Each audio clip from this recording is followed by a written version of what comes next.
Well, foreign travelers are now cashing in on the low-flying loonie, but Canadians can take advantage of lower-priced travel. We have Russell Hannon, the author of Stop Dreaming and Start Traveling. That's great advice, a good name. So thanks for coming. Thank you for having me. So a lot of people like to go far away on vacation, but you say, no, stay home. There's lots of great stuff to do here. Well, you know what, especially with, we're looking at the loonie being a lot lower than usual, and with Canada 150, there's never been a better year to really explore our own country. And with the size of Canada, the second largest country in the world, it's hardly a staycation to be traveling your own country. That is a good point, yeah. Okay, so Toronto is a popular place. A lot of people like to go there, but it's a big city. It sounds like it'd be expensive. Well, Toronto's cottage country is actually north of the city, and it spans from Collingwood through to Wasaga Beach and Huntsville, that entire area. And unfortunately, the real estate costs of Toronto and the massive population have spilled over into cottage country. But you can avoid the masses going during the week, or at least avoiding driving north in the 400 in the afternoon on Friday, coming back on Sundays. And you might not know, actually, Canadian citizens can camp free on Ontario Crown land for up to 3 weeks at a time. And in cottage country, there's Bear Lake, which is near Huntsville, where you can actually camp free. If you have an RV, you can actually park it for free at Blue Mountain Resort, which is a ski resort. Now, they don't have utilities, but certainly that's something you can do to leverage with the RV lots to cut the cost of your accommodations while you're there. Fantastic. So if you haven't been, how far away is cottage country from Toronto? Probably about an hour and a half. Yes, okay, but like you said, don't go on Friday afternoon when everybody else is going. No, because then it'll take triple the amount of time. Right. Okay. Quebec City, a lot of people, it's known as Little Europe, but it's also known to be pretty expensive. That's right. Well, this Capital One survey was out saying that it's the most expensive city in Canada to visit for travelers this year. And I can't believe that, because I believe that how you travel impacts cost more than where you decide to go. And a lot of people don't know Quebec City actually has the largest hostel in Canada, the Auberge Internationale International Hostel, just 260 beds, and you can stay there for as little as $20 a night. Not only that, if you have an RV, you can stay at upwards of 135 farms, vineyards, and orchards with a $105 membership through a website.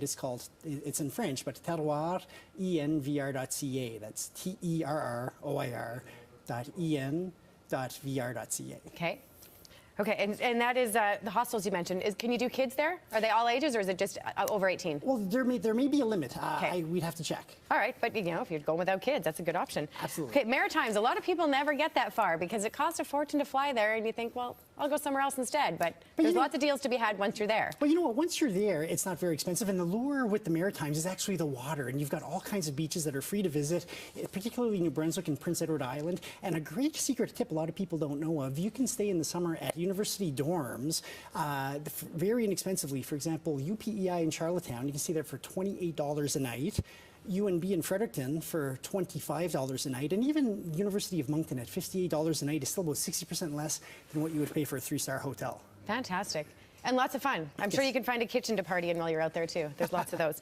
Okay, closer to home if you don't want to go that far. Saskatchewan. A lot of people look at the Rockies and that sort of thing, but Saskatchewan kind of gets forgotten. Well, you know what? If you're going out that way from Edmonton, you're probably going to pass through Saskatoon, and you can get a free distillery tour, and I'll also get samplings of 5 different brews at LB Distillers, which is north of the city, and that's all free. You don't have to pay for any of that. If you're staying at any of the hotels downtown, they all offer free bicycles that you can use and check out to do the trail system from Saskatoon down to the South Saskatchewan River and see all that without having to pay for anything. Fantastic, because a lot of people you can rent, but you can get them free. That's even better. That's right. Okay, the Rockies, that's a big one. The Free Parks Pass has everybody coming. How else can we save money? Well, short of the wildfires happening right now, generally everything's at capacity in the Rockies, but there's a great resource that I like, actually. This book called Camp Free in BC has 350 campgrounds. Now, these aren't paying campgrounds. They're free, so they generally don't have all the utilities that you would use, but all kinds of information, pictures, directions, details of all these campgrounds. Also, a free app that I like. It's called Free Campsites.